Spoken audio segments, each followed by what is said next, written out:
The Kurdish city of Duhok in northern Iraq has seen little peace. Throughout the 8-year war with Iran, the city was regularly shelled. And this house was destroyed by an American bomb during the Gulf War. There were no military targets evident in Duhok. Rashid Mustafa lost his wife and eldest daughter in the explosion. His 10 children were injured. After they hit me the bomb, and I feel that I am very tired, and I cannot live with these children because we have no more eating, no more milk for these children. Cannot see my children because all of them cry, and I also cry. And then for a few short days, it appeared that a new order and hope had arrived in the city of Duhok. On the 14th of March, the Kurdish people rose up against Saddam. The constant fear and suspicion had been erased. Saddam's brutal reign had been beaten. But the Intifada, as the Kurds have come to call their revolution, was a deceptively easy battle. The war-weary Iraqi army had all but lost the will to fight. The Gulf War had weakened the Iraqi command structure. During the Iran-Iraq War, Saddam had armed all Kurdish males, making the rebellion even easier.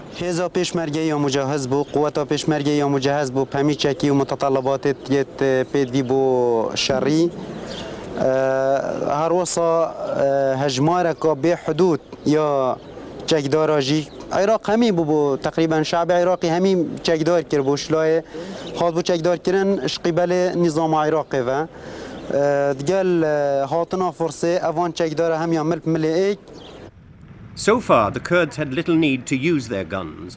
With massive desertions from the local Kurdish military forces, the remaining Iraqis simply packed their bags and left, leaving much of their hardware behind.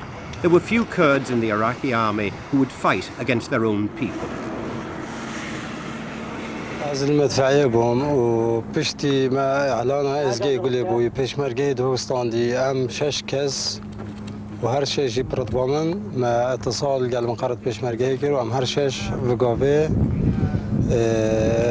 نقيب يعني جيشي دا بل نقيب والجيشي دا وقان جيشنا بيشمرجي وأم هر شش وعمادي أم هر شش وقافي للجبهة بيشمرجي. The destruction evident throughout the city might seem the aftermath of major battles. It is in fact the work of jubilant Kurds destroying all signs of Saddam. The officials from these party offices escaped long before the building was ravaged. They suspected a rebellion was about to occur. Shortly before the uprising, an official Iraqi security document was distributed. It indicates some of the reasons behind the mass exodus of the local population a few days later.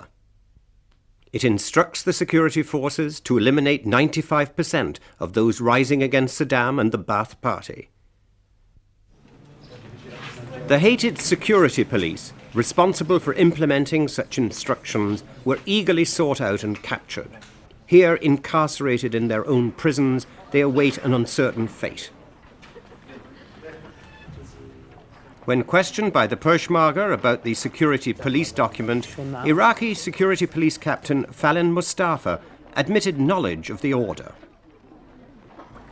هذا بالنسبة للتعميم عام على كل مديريات القطر يعني أي تظاهرة معادية ضد حزب البعث أو ضد صدام حسين جاء أمر بأنه تباد 95 منا بالمظاهرة ويبقون 5% لإجراء التحقيق معهم. There is evidence everywhere of the brutality suffered by the Kurdish people at the hands of the Iraqi government security forces. In buildings like this, thousands of Kurdish families were kept. They were arrested for living in rebellious regions or for the crime of a distant family member. Thousands of Kurdish families raise their children in such places.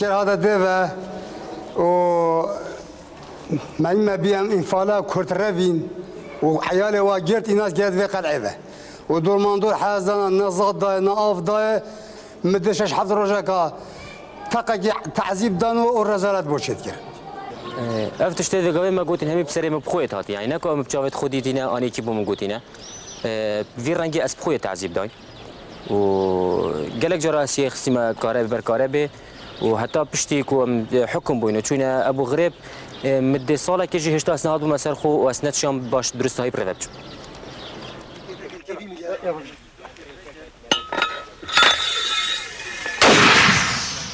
Though the world applauded the rebellion of the Kurds against Saddam, it was not nearly so eager to take an active part in their war.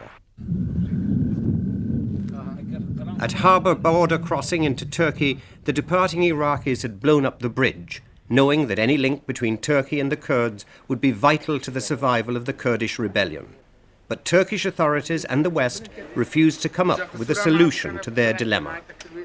The seriousness of the situation was gradually dawning on the Kurdish leadership. Everybody is talking about necessary supplies for the bare existence. When today I made a speech here before the public, when I said there are hopes that the international community will deliver food supplies very soon, the crowd was over enthusiastic because they need things and they are a bit afraid if the supplies go down to zero. Only Syria opened the border over the Tigris River, allowing small quantities of arms to reach the Peshmerga. But more importantly, she allowed the world's media to cross into northern Iraq.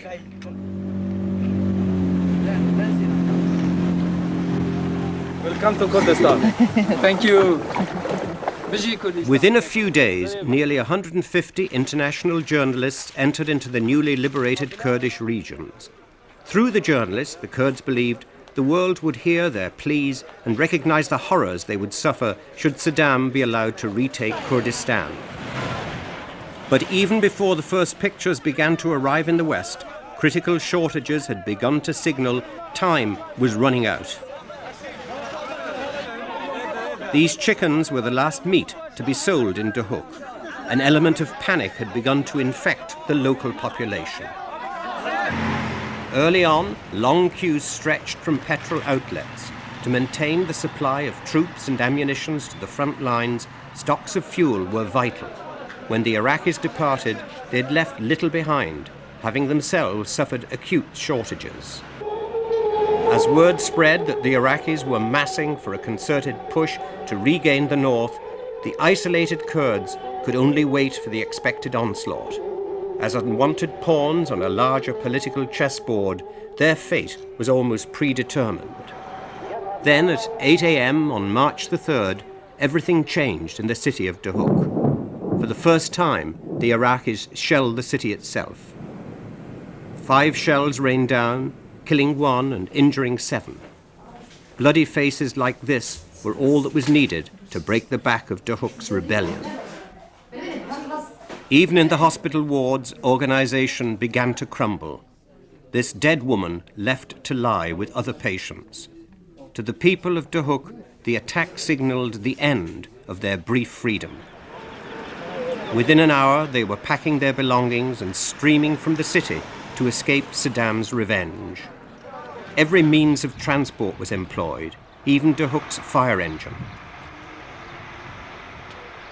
On the streets, tension began to erupt as the escaping population used cars, essential for the war effort. Peshmerga refused to recognize the catastrophe that was occurring.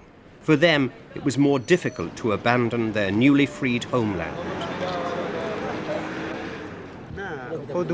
دهوك أكثرية باجرة كردستان جي همي متعود إنه ظان جي روجانا طوب بردوام طوب بيت كافن طياراتنا سرا وبخوجي بلكي آثار جلك قصف ديتينو برينو كاجيب شوفت خوي ديتيو قصف باجر رجيل نجمة تشتكي نجملات ماجي بويا تشتكي عتيادي بس شلب كان أجر جنا كر بتجيك احتمال أي هاي تحملنا كد جي خوف على الأقل جي خوف وجوزيتنا أفقل ك استوقعنا كمش باجر دهوك.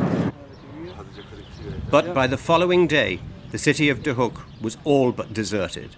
On the front lines beyond the city, the shelling had intensified, though there was still little to indicate that Duhok was about to fall to the Iraqis. Then a rainstorm that night brought with it a cascade of Iraqi shells, conventional and phosphorus, lobbed across the mountains. It was the deciding factor for most of the remaining Kurds.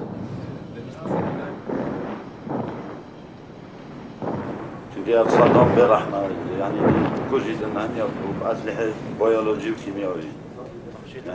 are rockets.